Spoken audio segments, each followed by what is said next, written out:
You recall that according to your evidence, this is where a GTI arrived, as well as a Nissan hardbody. Uzokhumbula ukuthi ngobufakazi bakho yila ekwafika khona ke iGTI kanye nehardbody imoto. Yeah. Yes. And that Constable Buthelezi and Mapumulo also arrived there in those vehicles. Nokuthi ke uConstable uMapumulo nokuthi ke angithi ke uButhelezi noMaphumulo nabo bafika lapho ngazo imoto lezo. Yeah. Yes. And that you were then taken out of the Toyota Fortuner and placed in the Volkswagen GTI. Nokuthi ke wase ukhishwa ke kuyona iToyota Fortuner wafakwa ke kuyona ke iGTI. Yeah. Yes. And that a Truworths plastic bag was placed over your head. Kwase kuthathwa ke uplastic wase Truworths okuwona ke abakushupha ngawo. Yeah. Yes. You were with Sergeant Mabena at the back of this vehicle when the plastic bag was placed over your head. Ngalesikhathi ke ushupha ngawo uplastic lona ke wakwaTruworths wawuhlezi emuva kuyona imoto lena uhlezi naye uSergeant Mabena. Yeah. Yes. And Constable Buthelezi was to your right. He was positioned at the rear right door and prevented you from getting out of the vehicle. Nokuthi ke He push you back inside the vehicle. nokuthi ke uButhelezi ke wayekulana ke kulesigaba lesike sangakwesokudla lesangasemuva kuyona imoto lena nokuthi ke futhi ke nako wayekuvimba ukuthi ungaphumi emotweni. Yeah. Yes. And that Constable Jonathan would push the chair backwards of the or the seat, push the seat backwards, and it would get in between your legs. Nokuthi ke uJonathan ke yena wayethi ke ahlehliseke isihlalo lesi sangaphambili ke ukuthi ke singenelana ke phakathi noma singene ukuthi sikuvimbeke noma singene la phakathi kwazo inyawo zakho uma ngaba esihlehlisa esibuyisa umuva ukuthi size kuwena uJonathan. Yeah, ukuthi ngingakhona ukuphuma. Yes, preventing me from going outside. Now, your evidence is that after this incident at the engine garage, the cars then left the engine garage. Manje ke ubufakazi bakho buthi ke emva kwaso ke isigameko lesi esenzeka lesaqeda ukusisho ke lapha engine zabe imoto seyihamba ke lapho engine. Yeah, bangibona ngendlela izayihamba zayigudukela khona lapha phakathi angazi ukuphi.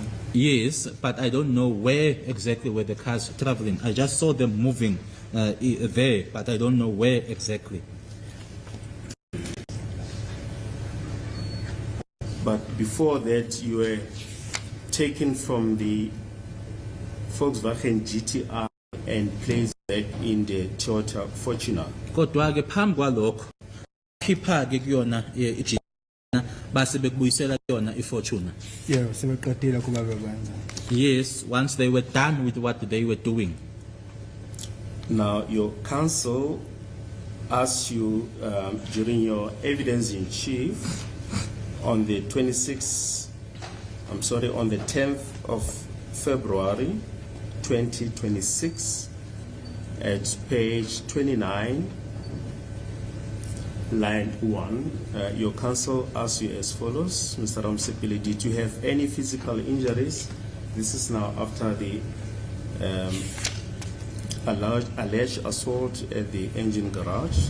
Then you responded as follows: they never assaulted me on my body. It was only the plastic and I was just trying to get out, fighting them off. Wase ubuzwa ke ummeli wakho ke ngenkathi ke wethu kuyena kummeli wakho ukubuza imibuzo kwakungazo i10 February kuwona lonyaka lona ke ku page 29 ingabe ke walimala yini kwakhona yini ukulimala bonakalayo okwabangelwa ke ikona ukushaywa lokho uma ke wena wathi cha wathi abazange bangishaye emzimbeni kwakuplastic kuphela mina ke ngizama ukuthi ke ngilwe ngiphume kuloko. Yebo ngasho njalo. Yes, that's what I said. Bese kuba yilona wangishaya ngepama ngathi angibonanga ukuthi ubani ongishaya ngepama ungishaya ngifaka uplastic. I then further said that there was this one that smacked me with an open hand, but I couldn't see as to who that was because when that person did that, the plastic was over my head. Kodwa ngendlela ngangihlele ngayo kuyakhomba ukuthi ngangishawa umuntu ophambi kwami ngoba umabheno wayephezu khomba ukuthi ngangishawa lo wayephambi kwami uJonathan. But the manner in which I was seated, it was indicative of the fact that the person that smacked me or assaulted me was the person that was seated in front of me, based on how I was seated, because Mabena is the one that held the plastic over my head. But with reference to the question that was asked by your counsel as to whether you sustained any physical injuries, your response was that they never assaulted you on your body. Are you then saying that there were no physical injuries? Kodwa ke kokumayela nombuzo wawubuzwa ummeli wakho ukuthi ke ingaba kwakhona yini ukulimala kwakukhona la kuwena emzimbeni wathi abakaze bakushaye emzimbeni ukusho ukuthi lokho ke la emzimbeni wawungalimele. Ayikho into abangishaya ngalapha emzimbeni masese garage. There's nothing that they assaulted me with on my body whilst we were still at the garage. But you've just said that you were hit with an open hand.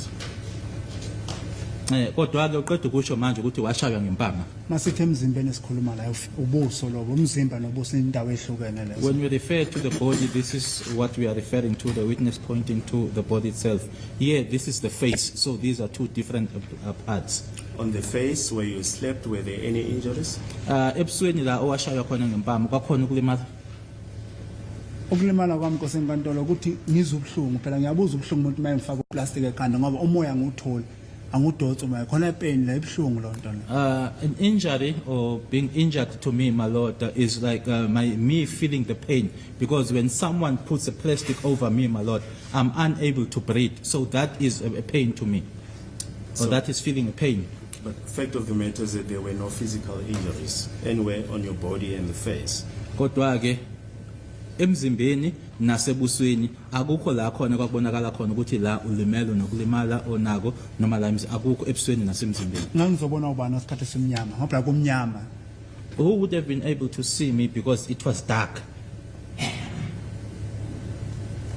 Ngoba ngisho namanje bangatshana le personal le SAPS mangithwala ngifaka uplastic la phambi kwakho akunosibhazo siyobona uyangibona kuphela ukuthi ngijuluke mhlambe ngiphumelele ogazi emakhaleni or ngijuluke ngikhiphe lo mafinyela emakhaleni khomba kodwa nomthetho ayenza ke mebhlungu. Even now, if I were to request one of the members of the SAPS just to put the plastic over me, there won't be any visible injuries. I would be sweating, there would be blood coming out, or there would. But just to see, or sorry, just to indicate that what this person is doing to me is painful. Yes, but there were no visible injuries, is it correct? Kodwa ke kwakungekho ibaza ukulimala okubonakalayo. Kwakungekho ukubonakalayo okuyinkomba ukuthi lo muntu lona ulimele. Kwakungekho into ebonakalayo ethi ulimele. Nkosi enkantolo ngangenaso isibuko sokuyibuka. My Lord, I had no mirror to look at or to see myself. Right. You then testified that the cars left the garage with the very same gate which they entered through, and this we see during your evidence on the 10th of February 2026, page 29, line 10 and 11. Washo ke ukuthi zabe seyihamba ke imoto isebenzisa yona ke igate le eza ngenayo. Siyakubona ke lokho kubufakazi bakho bange-10 kuFebruary 2026 kuyena upage 29. Then your counsel then asks you at line 12, Mr. Ramsepele, where were you taken? Or I'm sorry, were you taken someplace else? And your response was at line 13, yes. There is somewhere I was taken.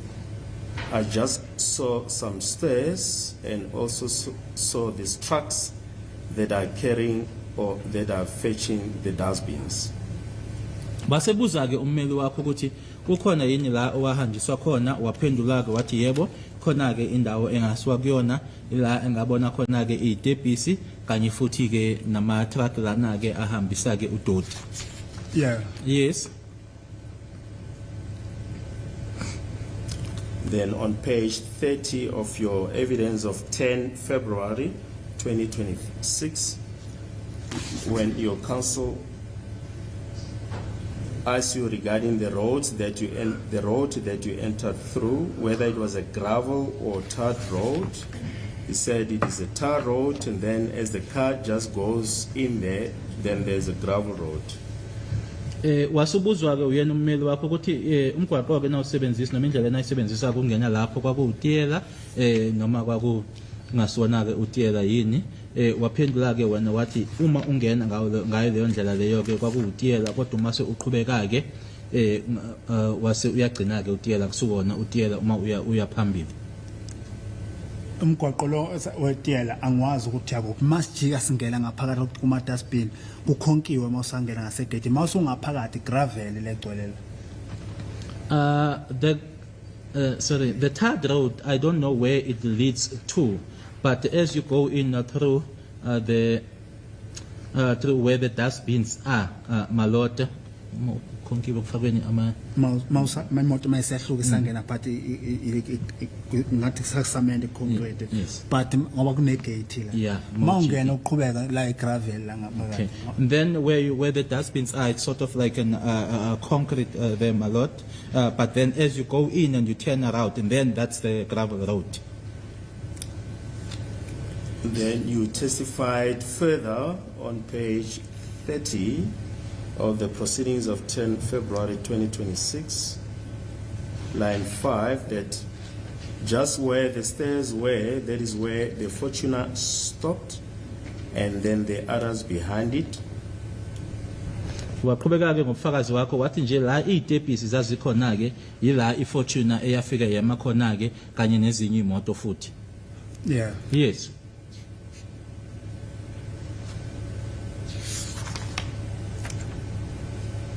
Then at page 31 of the report of the 10th of February 2026, you testified at line 3, says you were then instructed by Mabena to stand there by the staircase.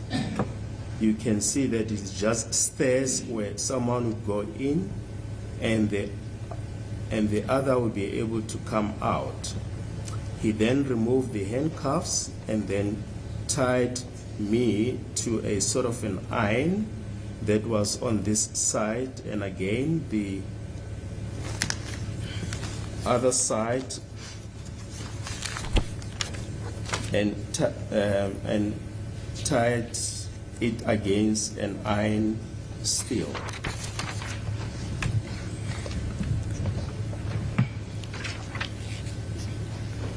Lapha ke uthi ke ungase ngitshela uyena ke uMabhena ukuthi ngime lapho ke idebhisi ezazikhona, uyabona ke ukuthi nje noma wabona ukuthi idebhisi la khona ke umuntu angangena khona,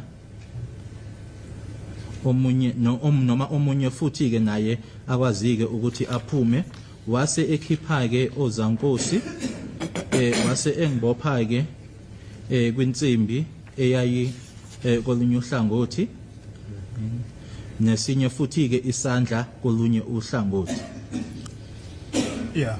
Yes.